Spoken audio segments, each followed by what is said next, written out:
Lately, I feel like my relationship is missing something. Oh, we get along most of the time. We manage to work together, get done what needs to be done, coexist without too much disagreement. But the spark that used to flare between us is gone.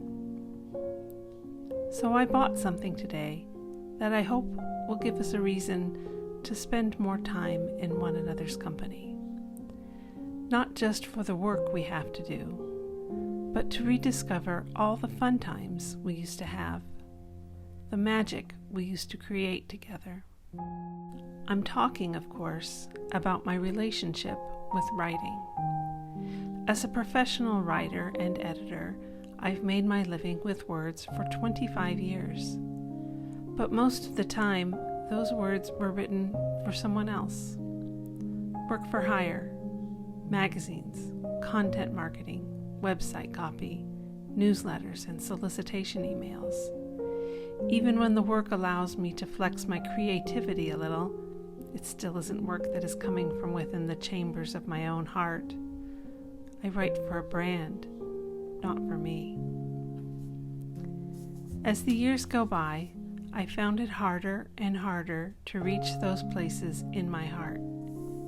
Even when I'm working on projects for myself and not for someone else, it's challenging to think of writing as something I do for fun, just for the joy of telling stories, of expressing myself through words. Last year, I made a decision that one of my goals would be to develop my relationship with writing. The first big step towards this was making space in my life for writing, both physically and temporally. I have managed to do both, with dedicated writing spaces and time set aside each day for personal writing, at least a little bit. Now I am ready to take the next step, which is to rediscover the romance of writing again. That's why I got this notebook. Writing by hand takes me back to my most creative periods, like when I wrote a whole novel by hand in a couple of Moleskine notebooks, or the brief period when I free wrote mini-stories from prompts every morning before work. There is something freeing about writing by hand. The thoughts and words come flowing out without restriction. When you get into a good rhythm, it's almost like they are coming from somewhere else entirely, from the heart, not the head. This book is not a journal. Journaling is so valuable, and I have several different journaling practices that nurture my soul and my writing in different ways. But journaling is private, not meant for anyone else's eyes, and if thoughts wander from topic to topic, artless, erratic, honest, and unrefined, then who's to judge? Journaling is unraveling. All those thoughts and feelings and inner worlds dropped onto the page, brought out where I can see them, understand them, start to make sense of them. This book is for composition, the opposite of unraveling.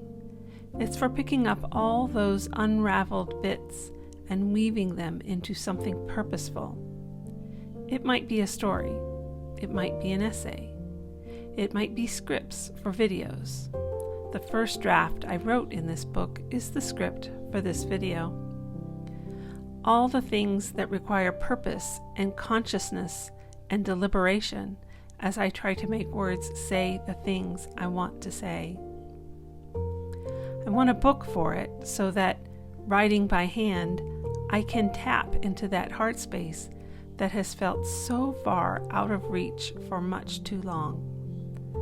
I want something fountain pen friendly, but not too precious, so that I don't mind the messy scrawl my handwriting becomes when I am trying to keep up with my thoughts, or worry about crossing things out and making edits as I go along, pushing myself to find something a little more meaningful, a little more artful.